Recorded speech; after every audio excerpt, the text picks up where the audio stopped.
Good morning, and welcome to Karma Stories. Wishing you a day full of peace, truth, and just enough karma to keep things interesting. Stay with us for real tales where justice always finds its way. I've always believed the measure of a place isn't in its fences, but in how it treats the lives within them. And in Willow Creek, where lawns are flawless and rules are gospel, one woman's battle for a sculpture of a rainbow griffin became something far bigger. It wasn't just about concrete, color, or curb appeal. It was about a woman who saw beauty in the wild, the weird, and the misunderstood, and wasn't afraid to let that beauty live in her yard. They said it was an eyesore. She said it was a guardian. They saw a violation. She saw a friend. If you've ever felt that tug when you lock eyes with a creature real or imagined, and you just know it deserves space in your world, then this story is for you. I'd love to hear how this lands with you. Leave your thoughts in the comments. Let's begin the story. The moment Agnes Periwinkle's inherited sensible sedan, a 10-year-old Camry that smelled faintly of mothballs, and her late sister Millie's rosewater perfume, turned onto Primrose Lane in Willow Creek, Connecticut. She felt a chill that had nothing to do with the crisp October air. Willow Creek wasn't a neighborhood, it was a statement written in 50 shades of beige, meticulously manicured lawns that looked suspiciously identical, and an oppressive quiet that screamed, individuality not welcome. Millie. Honey, Agnes muttered, patting the dashboard. What in the Sam Hill were you thinking? Agnes, a sculptor whose preferred medium was whatever feels right. Darling? And whose personal aesthetic leaned towards a kaleidoscope threw up in a thrift store, was, at 68, the antithesis of Willow Creek. She'd inherited the house, a perfectly respectable, perfectly bland colonial, and with it, a membership in the Willow Creek Homeowners Association. The welcome packet alone, thick as a small-town phone book and twice as judgmental, had given her hives. Her first act as a homeowner, after unpacking her chisels and welding torch, was to address the glaring void on her front lawn. Within a week, a life-sized griffin, wings spread wide, feathers painted in every shade of a particularly flamboyant rainbow, stood sentinel. Its bronze claws dug defiantly into the Kentucky bluegrass. Agnes named him Reginald.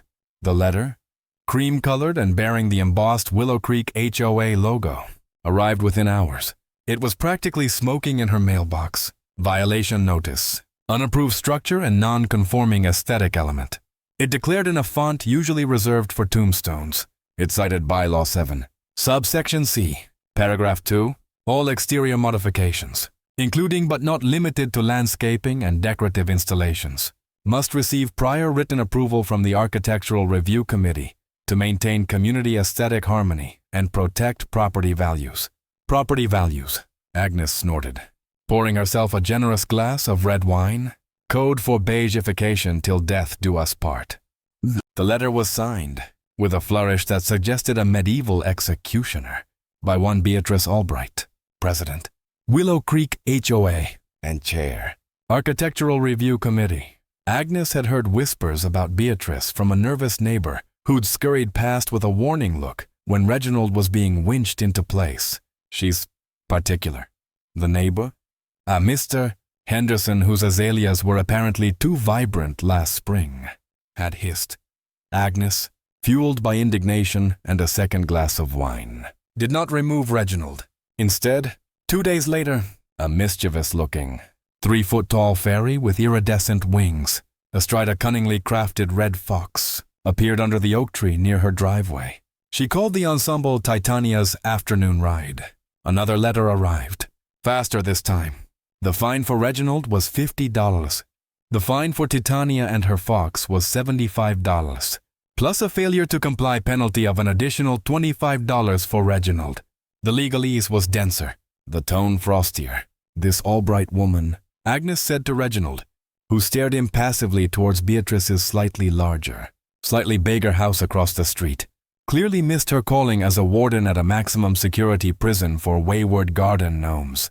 The fines kept coming, escalating with each new infraction. A flock of cerulean bluebirds, welded from old car parts, took flight across her garage door. A family of polka-dotted metal armadillos marched across the retaining wall. Willow Creek's beige facade was cracking, one vibrant sculpture at a time. and Beatrice Albright was not amused. The HOA's letter started including phrases like legal remedies and cease and desist. One evening, a hesitant knock came at her door. A young man, early 30s, stood there, clutching a worn copy of Art Through the Ages. He had kind eyes and a slightly rumpled suit. Miss Periwinkle, I'm Caleb Marsh, from down on Willow Way. I love what you're doing. Agnes raised a skeptical eyebrow. You're not here to serve me another one of Beatrice's love notes, are you? Caleb chuckled.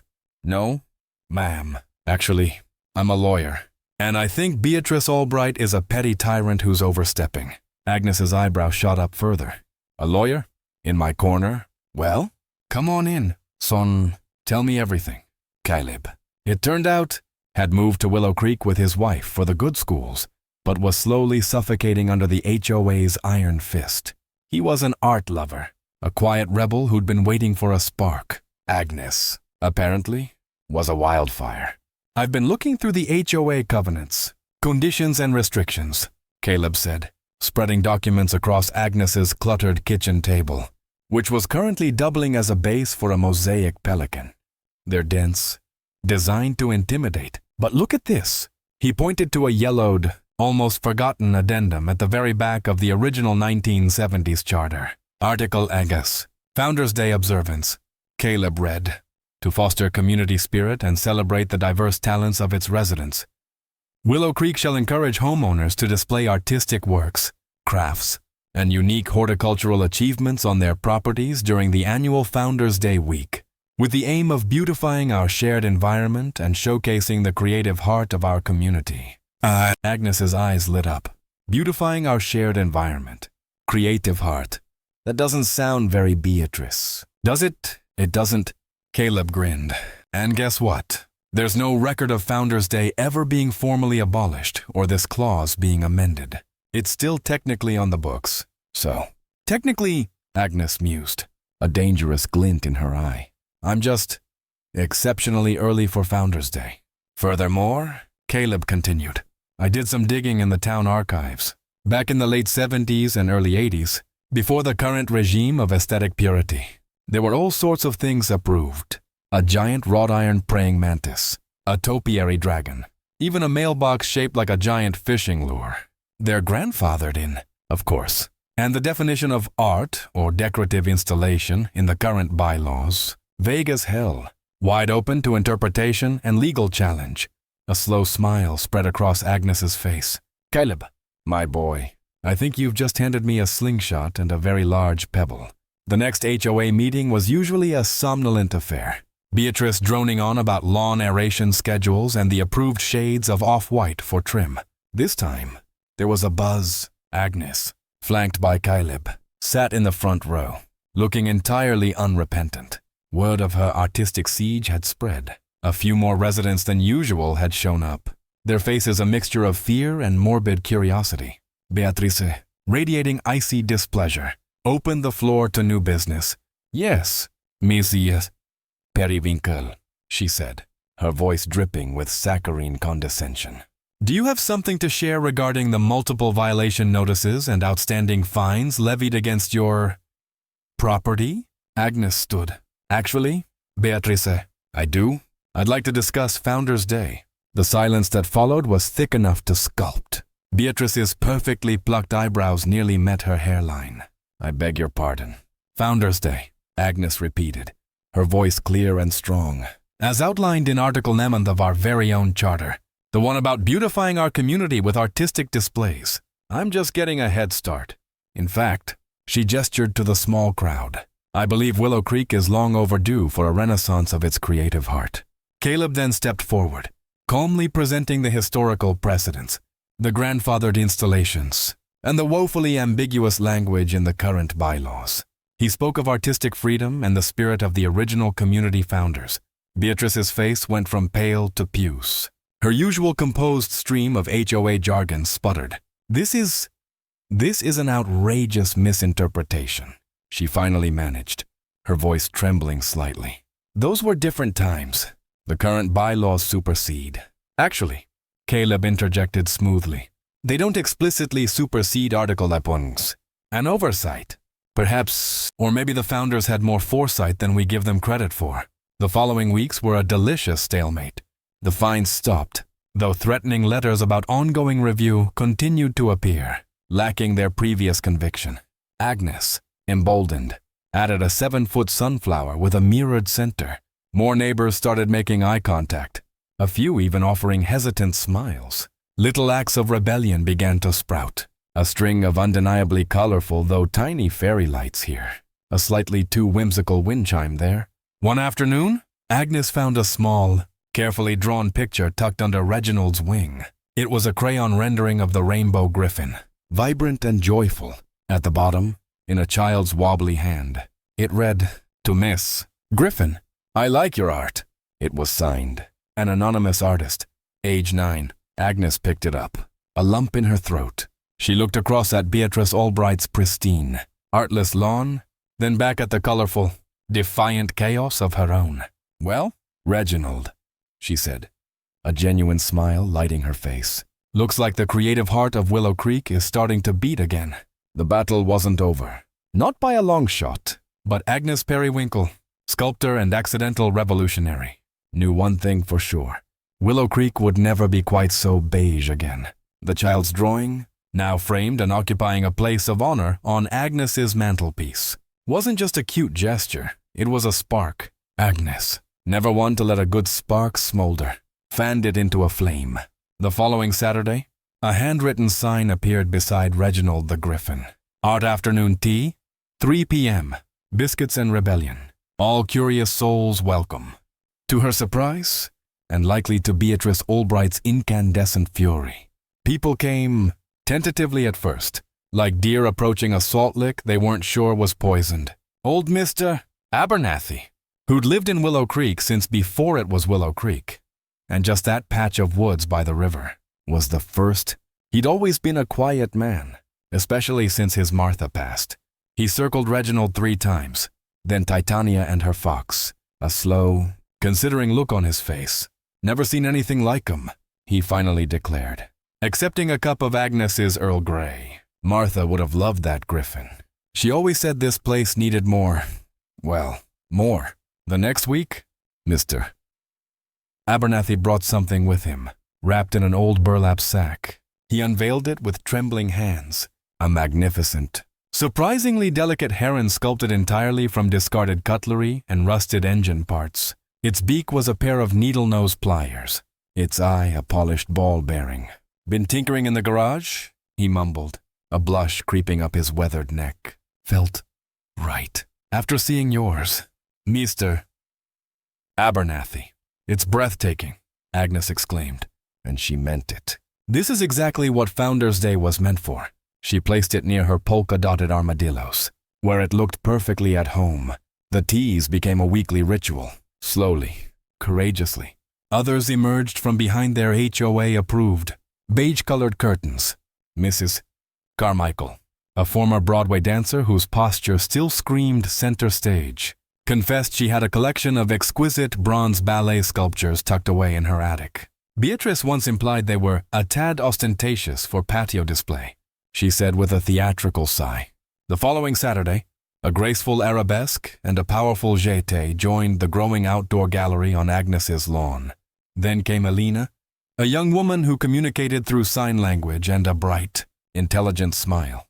Caleb, who'd become a fixture at the teas, translated as Elena explained via animated gestures that her abstract ceramic pieces, swirling, organic forms glazed in earthy tones, had been flatly rejected by the Architectural Review Committee years ago. The official reason, indeterminate form, lacking clear subject matter. One particularly evocative piece, resembling a petrified flame, now sat proudly beside Reginald's rainbow tail. The tipping point, perhaps, was when Mark and David from 2 streets over, a delightful couple known for their immaculate rose garden, always just within HOA color guidelines, arrived pushing a wheelbarrow. In it, swathed in glittery fabric, was a life-sized unicorn. Not just any unicorn. This was a disco unicorn, its horn a miniature mirror ball, its hide adorned with strategically placed, solar-powered LEDs. "We call her Celestia Stardust," Mark announced with a flourish, She's been dreaming of her debut. Celestia was magnificent and, apparently, inappropriately suggestive. The warning letter they received, hand-delivered by a grim-faced HOA board member who refused to make eye contact, was a masterpiece of veiled disgust, citing excessive whimsy and elements potentially disruptive to a serene neighborhood character. Potentially disruptive, David had scoffed later at Agnes's, armed with a cucumber sandwich. Honey, the only thing Celestia disrupts is the monotony. While the artistic rebellion blossomed on her lawn, Agnes and Caleb were digging. There's something more to Beatrice's fanaticism than just a pathological love for taupe, Agnes insisted. Caleb, ever diligent, found it buried in the minutes of HOA board meetings from the past 5 years, conveniently after the last known printing of the full charter with the Founders' Day clause. They've been systematically amending the bylaws, he reported, his brow furrowed. Tiny little word changes, deletions of phrases like encouragement of individual expression, replacing them with terms like adherence to established community standards. They've been trying to legislate creativity out of existence, bit by bit, so they knew about Founders' Day. Agnes seethed. They just hoped no one else did. The sneaky, conniving weasels. The plot thickened when Mr. Henderson, the man with the formerly too vibrant azaleas, sidled up to Caleb during one tea. You know, he whispered, casting furtive glances around. That Greener Pastures landscaping company? The one with the exclusive contract for all the common areas. I saw Frank from the board having a very chummy lunch with their CEO. Lots of backslapping. And Frank's patio furniture got a major upgrade right after that contract was renewed for 5 years. No competitive bids. Kickbacks. Caleb mouthed to Agnes later. She's running a tight ship. All right. Tight for her and her cronies. Then came the flyers. Slick. Professionally printed. Appearing on every doorstep. Concerned residents for Willow Creek's future. They announced the formation of the Standard Aesthetics Alliance. The language was pure Beatrice. Preserving the elegance. Protecting our investment. Combating visual blight. The unstated mission. Get rid of Agnes Periwinkle and her army of artistic monstrosities. Several younger residents, faces Agnes vaguely recognized from their perfectly bland hybrid cars, were listed as founding members. Well, bless their beige little hearts, Agnes muttered, crumpling the flyer. They want a war. They'll get one. Beatrice Albright, it turned out, had bigger fish to fry than just neighborhood art. A glossy mailer announced her candidacy for city council. Her slogan, bringing Willow Creek's order and excellence to our city. Her official photo showed her standing in front of a meticulously manicured and utterly soulless common area. The very picture of controlled serenity. So that's the game, Agnes said to Caleb. Willow Creek is her resume, her stepping stone to power. We're not just fighting for our right to display a rainbow griffin. We're a threat to her political ambitions. Amidst the brewing storm, a more personal conflict was simmering. Agnes's nephew, Millie's son, Robert, had called. Robert was an accountant, a man whose idea of wild creativity was using a different color highlighter. Aunt Agnes, he'd said, his voice strained. I've been hearing things about what you're doing over there. People are saying you're making trouble, lowering property values. Mom would have wanted you to fit in, to be respectful, Robert. Agnes had replied, her voice dangerously calm. Your mother also had a secret stash of romance novels with Fabio on the cover, and once dyed her poodle purple for Easter. She had a rebellious streak your father ironed out of her. As for property values, some might argue that a neighborhood with a soul is worth more than a sterile compound. He hadn't been convinced. But then, a week later, Robert's 12-year-old daughter, Lily, Agnes's grandniece, called, Great Aunt Agnes, a shy voice whispered. Daddy doesn't know I'm calling, but I saw pictures online. Someone in your neighborhood posted them on a local blog. Your griffin is...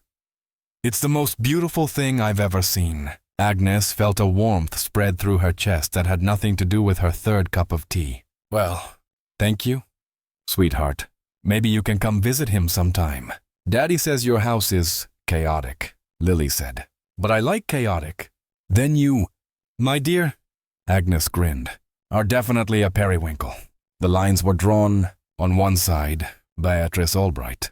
Her aspiring political career, her landscaping kickbacks, and her newly minted Standard Aesthetics alliance of beige-loving acolytes. On the other, Agnes, Caleb, a growing band of rogue artists, their disco unicorns and recycled herons, and the burgeoning hope that Willow Creek might just be saved from itself. Agnes took another look at the child's drawing on her mantle.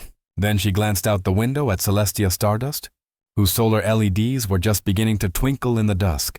"All right, Beatrice," she murmured, a warrior's glint in her eye. "Let's dance." The "let's dance" wasn't just a turn of phrase. It was a declaration of war, and Agnes Periwinkle, armed with righteousness and a growing legion of artistically starved neighbors, was leading the charge. Her kitchen, once a chaotic testament to culinary experiments, now resembled a campaign headquarters. Caleb Marsh, bless his meticulous legal mind, was her chief strategist.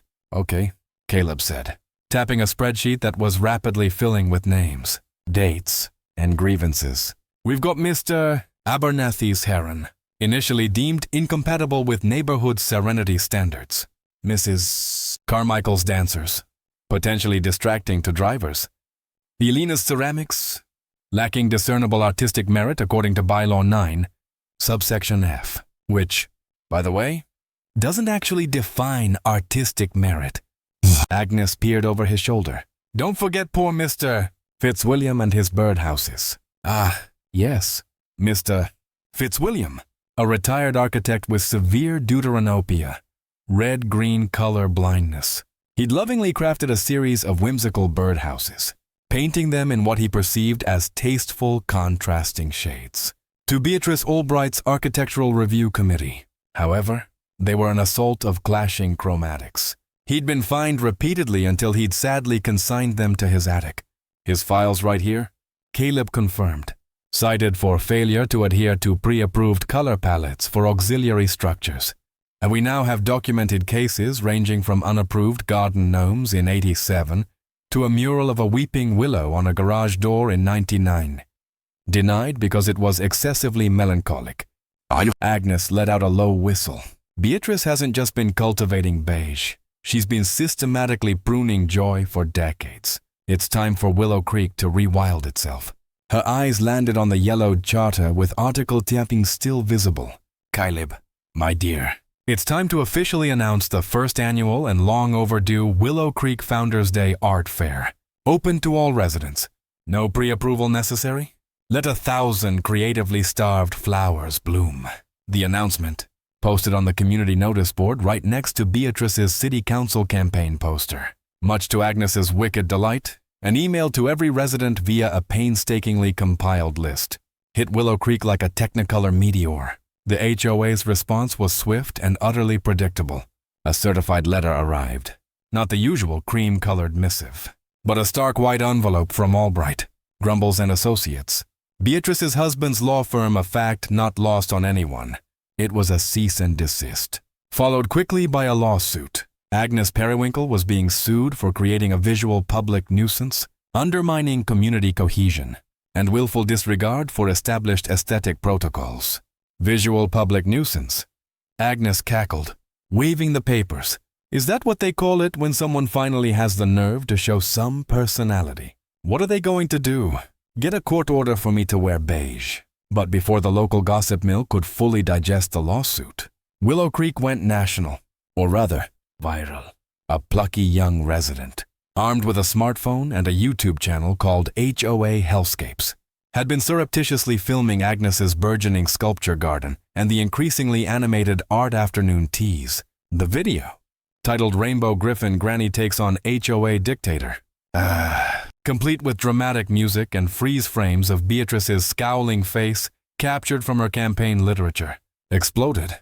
Millions of views, thousands of comments.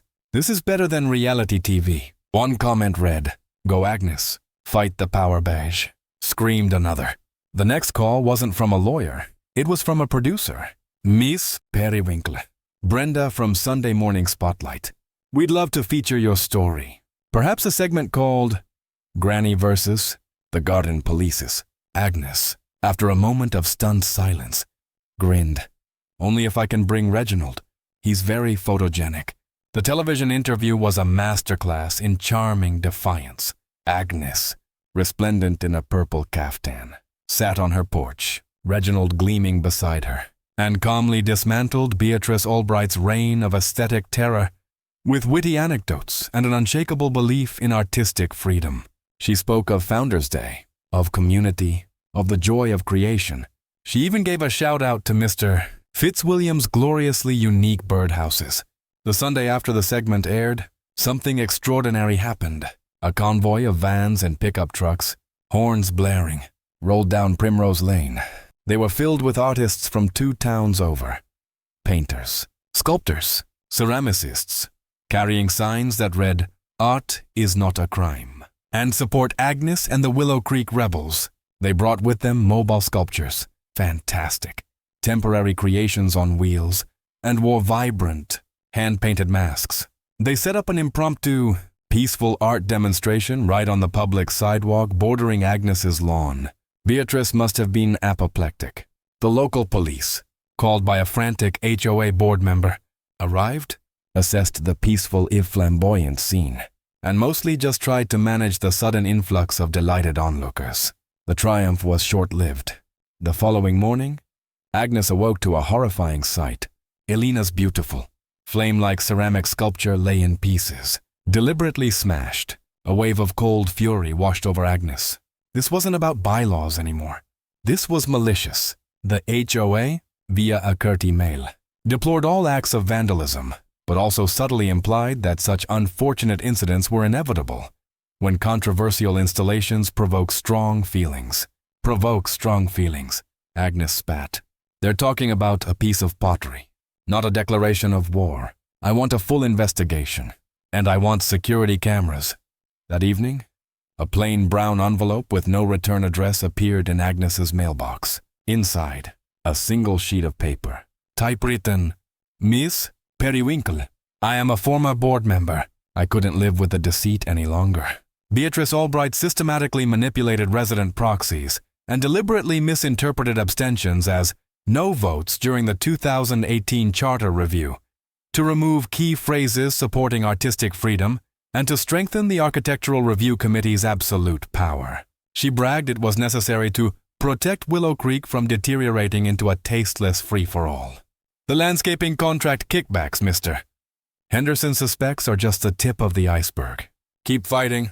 Some of us are silently cheering you on. Agnes stared at the letter, her heart pounding. "Caleb," she breathed, reaching for the phone. "You are not going to believe this." This was the smoking gun they needed. Proof of deliberate, systematic manipulation. The lawsuit, the vandalism, the anonymous letter. It was a lot, but Agnes felt a strange sense of calm amidst the chaos. The fight was bigger than her now, bigger than Willow Creek. It was about the insidious ways control can masquerade as order, and how easily beauty can be stifled by fear. Inspired, and perhaps needing an outlet for the swirling emotions, Agnes put up a new sign. Willow Creek Healing Arts, a therapeutic sculpture workshop. All welcome. Let's create something beautiful from our broken pieces. She invited residents who had experienced loss, frustration, or felt their voices silenced. Mr. Abernathy was the first to sign up, wanting to create a tribute to his Martha. Elena, despite her heartbreak, wanted to channel her anger into a new, even bolder piece. Even Mrs. Carmichael, usually so composed, admitted she wanted to sculpt her inner frustrations with beige. The first workshop was held in Agnes's backyard, under the dappled shade of the old oak. Clay, recycled materials, and salvaged wood were piled high.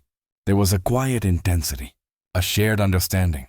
As hands began to shape and mold, Agnes watched, not as a teacher, but as a fellow traveler. They were not just sculpting objects. They were reshaping their community, one defiant, beautiful, and deeply personal piece at a time. The art fair was still weeks away, but the real art, Agnes realized, was already happening. What did you think of today's story? If it made your day, drop a good in the comments. If it didn't hit the mark, just type "1." Got your own thoughts? I'd love to hear them below. And hey, don't forget to hit subscribe. It's free, and it really helps the channel grow. Thank you so much for being here. The anonymous letter, now safely locked away as Exhibit A in Caleb's rapidly expanding People vs. Albright file, had added rocket fuel to Agnes's righteous fire. The Willow Creek Healing Arts workshops were a balm to the soul, but the upcoming Founders Day Art Fair, that was the main event. The public reclaiming of Willow Creek's creative spirit. As the date drew nearer, the atmosphere in Willow Creek crackled with a tension you could practically sculpt. Beatrice Albright, no doubt reeling from the national granny verses, the Garden Police debacle, and the damning anonymous letter which Caleb had strategically and anonymously leaked to the HOA Hellscapes vlogger, causing a fresh online firestorm, made her last stand, an ominous, legal-sized envelope, bearing the HOA's increasingly impotent logo, landed in every resident's mailbox. Final warning, it blared in a font usually reserved for imminent biohazards. Participation in any unauthorized public display or gathering on private or common property is a direct violation of Willow Creek covenants. Conditions and restrictions. Article 4, subsection G. Violators will be subject to maximum fines, legal action, and potential liens placed upon their property. Agnes snorted. She's rattling her saber. Caleb, a very tiny, very rusty saber. Caleb, however, wasn't just relying on Agnes's bravado. He'd been busy. Let her rattle, he said, a smirk playing on his lips. I've just filed a permit with the township and cross-referenced with state statutes regarding private property usage for neighborhood events. The first annual Willow Creek Founders Day Art Fair is now officially registered as a designated extended private gathering for cultural enrichment, a completely legal. She can send all the threatening letters she wants. She can't legally stop us from hosting an event on our own properties or on the properties of consenting neighbors, especially under the original Founders Day provision. He paused. Her lawyers will know this. She's bluffing, trying to scare people off. The battle lines were drawn, quite literally. Overnight, one faction of Willow Creek residents, the Standard Aesthetics Alliance and their ilk, erected tasteful, HOA-approved naturally signs on their pristine lawns. Keep Willow Creek classy, and the slightly more passive-aggressive, protecting our serene environment. Not to be outdone, Agnes's supporters retaliated with a riot of color. Hand-painted banners bloomed like exotic flowers. Lawn art freedom now. My garden, my griffin. Beige is boring. And Agnes's personal favorite, displayed proudly on Mr. Abernathy's fence. Make Willow Creek weird again. The morning of the art fair dawned bright and clear, as if Mother Nature herself had endorsed the rebellion. From early morning, a steady stream of residents, their faces alight with a mixture of trepidation and exhilaration, began transforming their front yards. Mr. Fitzwilliam, the colorblind architect, beaming, arranged his clashing chromatic birdhouses in a vibrant, joyful row. Mrs. Carmichael's bronze dancers pirouetted on pedestals. Elena, her spirit undimmed, unveiled a new, defiant ceramic phoenix rising from sculpted ashes. Then came Marjorie, a middle-aged woman known for her quiet demeanor and her perpetually pained expression whenever HOA matters were discussed. She trundled a series of large wagons onto her driveway, laden with ceramic pots, 50 of them. Each one was glazed in brilliant, fiery reds, oranges, and yellows. The very hot colors that had been repeatedly rejected by Beatrice's committee as visually aggressive and emotionally unsettling. As Marjorie began arranging them, a spontaneous round of applause broke out from the growing crowd. She blushed, then straightened, a small, triumphant smile on her face. The day unfolded into a glorious kaleidoscope of creativity. Music, provided by a local folk band who'd heard about Agnes's fight and volunteered their services, drifted through the air. The smell of grilled hot dogs from a pop-up stand run by Mark and David, with Celestia Stardust overseeing operations, mingled with the scent of freshly cut grass. Children, their faces painted with rainbows and glitter, chased each other between sculptures made of hubcaps and wine chimes crafted from old silverware. News vans from 3 different local stations were parked discreetly down the street, their camera crews roaming, capturing the vibrant spectacle. A young woman with a serious expression and a professional-looking camera introduced herself as a high school senior. I'm doing my senior art thesis. she explained to Agnes. It's called Subverting Suburban Sameness, a study in lawn sculpture as protest art. Agnes nearly burst with pride. It was mid-afternoon, the fair in full, joyous swing, when the inevitable happened. A hush fell as Beatrice Albright, flanked by two beefy men in ill-fitting blazers emblazoned with HOA security, marched onto Agnes's lawn. Her face was a mask of controlled fury, her eyes like chips of ice. This circus, Beatrice began, her voice tight and shrill, is an unauthorized, illegal assembly. Suddenly, a red live light blinked on from a nearby news camera. Another camera from a different station swiveled towards her. Phones, held aloft by dozens of residents and visitors, were all pointed in her direction. The HOA Hellscapes vlogger was practically vibrating with excitement, whispering a running commentary into his microphone. Beatrice froze, her mouth half open. The HOA security goons looked around nervously, clearly not prepared for this level of public scrutiny. Agnes stepped forward, calm and smiling, a grande dame surveying her domain. Beatrice, darling, welcome to the first annual Willow Creek Founders Day Art Fair. So glad you could make it. Isn't it wonderful to see so much soul? This is a disgrace, Beatrice hissed, her voice dropping, though still audible on the nearest microphones. You are violating every conceivable bylaw. I am ordering you to disperse this rabble immediately. Caleb materialized beside Agnes, holding a copy of the town permit. Actually, Ms. Albright, he said, his tone polite but firm. This event is fully sanctioned by the township under Statute 4(2) concerning private cultural gatherings, and, of course, by Article 11th of our own HOA charter. Perhaps your legal counsel failed to brief you.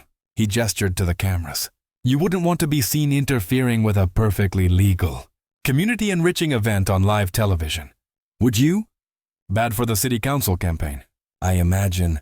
Beatrice's face went through an extraordinary series of colors, none of them beige. For a moment, she looked like she might actually explode. Then, with a strangled gasp, she turned on her heel and, with her bewildered security detail stumbling after her, practically fled.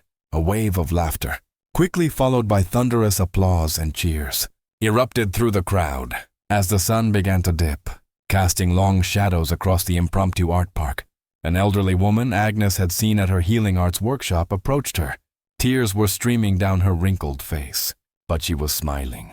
Agnes Periwinkle, she said, her voice thick with emotion, grasping Agnes's hand. I've lived in Willow Creek for 45 years. 45 years. And I can honestly say, this is the first time I've ever seen it truly have a soul. Agnes squeezed her hand, her own eyes unexpectedly misty. She looked around at the joyous, colorful, wonderfully chaotic scene. Her neighbors, her friends, their art, their laughter. Reginald the griffin stood proud, his rainbow feathers seeming to glow in the twilight. The fight wasn't over. Beatrice, humiliated and exposed, would likely retaliate in other ways. But today, on Founders Day, the people of Willow Creek, the ones who yearned for more than just manicured conformity, had won, and it was beautiful. The footage of Beatrice Albright's on-camera meltdown, juxtaposed with the joyous, defiant artistry of the Willow Creek Founders Day Art Fair, was pure gold. It didn't just go viral, it went supernova. National news outlets, hungry for a David and Goliath story with a quirky, artistic twist, descended. HOA Hellscapes became a household name overnight.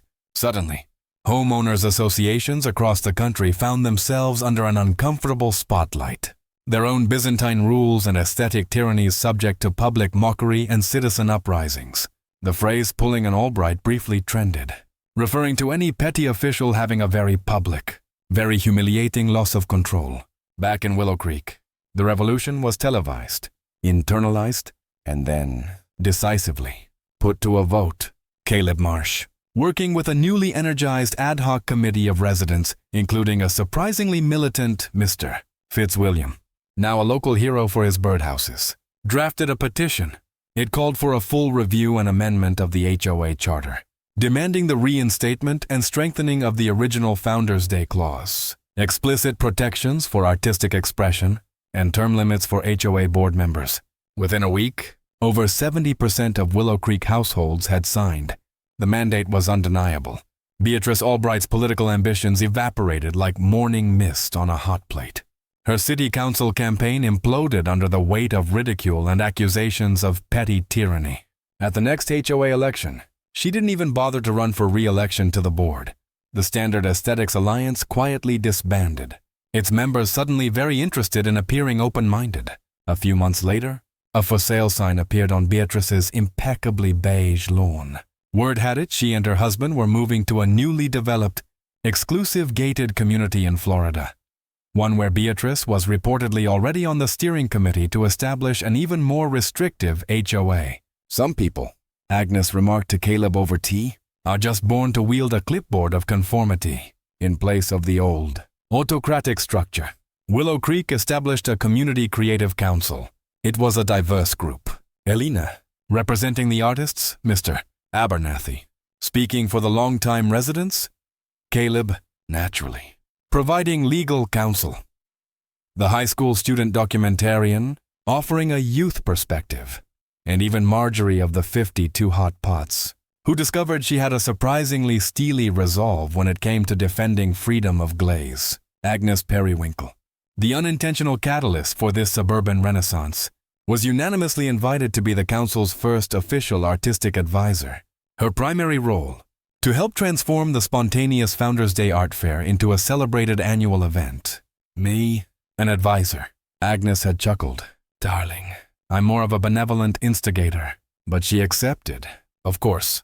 The thought of an annual explosion of creativity right under the noses of where the old guard used to reign was too delicious to pass up. Her influence, however, didn't stop at Willow Creek's newly liberated borders. The mayor of the nearby city, impressed by Agnes's moxie and the undeniable tourist draw of the Willow Creek story, formally invited her to curate the prestigious annual City Arts Festival. They want me to pick the art, Agnes had mused, tapping a finger against her lips. Well, I can promise them one thing. It won't be boring, and there will be absolutely no beige. The story of Willow Creek's artistic uprising continued to capture imaginations. A renowned documentary filmmaker, known for quirky human interest stories, announced her next project, The Lawns That Fought Back, a suburban art rebellion. She'd already interviewed Agnes, Caleb, and a dozen other residents, capturing their journey from quiet frustration to joyful defiance. The high school student's art thesis, Subverting Suburban Sameness, won a state-level award and was optioned for adaptation into a short film. Perhaps the most symbolic change came with the official town signage. The old, stuffy welcome signs declaring Willow Creek a place of timeless elegance were taken down. In their place, new signs, designed by a committee that included Elena and Mr. Fitzwilliam, were erected. They featured a stylized, colorful griffin and a new motto, Willow Creek, where ideas bloom. One crisp autumn afternoon, almost a year to the day since Reginald the Griffin had first landed on her lawn, Agnes Periwinkle sat on her porch, a cup of Earl Grey steaming in her hand. The sounds of Willow Creek were different now. There was more laughter, the distant clatter of someone working on a new art project, the faint strains of music from a neighbor's open window. Her own yard was a glorious, evolving tapestry of color and form. Reginald, Titania, the armadillos, the bluebirds, alongside newer contributions from the therapeutic workshops and grateful neighbors. Her grandniece, Lily, was visiting, sketching furiously in a notebook, her tongue poked out in concentration. Robert, Lily's father and Agnes's once critical nephew, was actually helping Mr. Abernathy install a new, even more ambitious recycled metal sculpture on the shared property line, a peace offering. Perhaps, and a testament to changed hearts. Agnes looked at her magnificent rainbow griffin. It had endured threats, lawsuits, and the ire of a would-be suburban dictator. It had become a symbol, not just for Willow Creek, but for countless others chafing under the thumb of petty rules and enforced conformity. She smiled, a slow, satisfied smile. The griffin needed a proper name, one that truly captured its spirit and the journey they'd all been on. "What do you think, my friend?" she murmured, patting its sturdy bronze leg. "How does liberté sound?" The griffin, wings spread wide against the Connecticut sky, seemed to gleam its approval. Liberté. Freedom. It had a nice ring to it. Agnes raised her teacup in a silent toast. The statues were still standing. But more importantly, the people had stood up, and Willow Creek, finally, was blooming. So, have you ever been told to hide the thing you love because it didn't fit the neighborhood? Whether it's a statue, a garden, or a stray animal you gave a name to. Sometimes, the fight for what's right starts with something small and misunderstood. What would you do if the rules said beauty didn't belong? Drop your thoughts in the comments. I want to know how this story made you feel. And if stories like this speak to something in you, hit that subscribe button and stick around. There's more to come.